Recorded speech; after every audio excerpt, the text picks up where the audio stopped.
लिए खून की क्यों भेजी?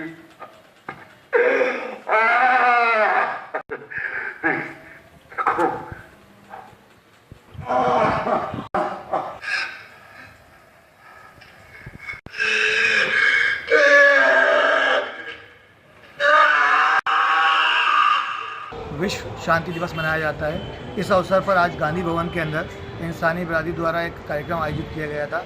इसमें एक ड्रामा रखा गया था आदमखोर, जिसके अंदर इन 100 सालों में मारे गए लोगों का लेखा जोखा था, जो बताता था कि ये इंसानी जानें कितनी सस्ते में तोली दी गई और कितने लोग बेकसूर मारे गए। क्या हिरोशिमा की घटना हो, चाहे फर्स्ट वर्ल्ड वार हो, सेकेंड वर्ल्ड वार हो, या हिंदुस्तान पाकिस्तान का बंटवारा, एक राजनीतिक लड़ाई किस तरह इंसानी खून की प्यासी हो जाती है, इस बात को इस ड्रामे में दिखाया गया था।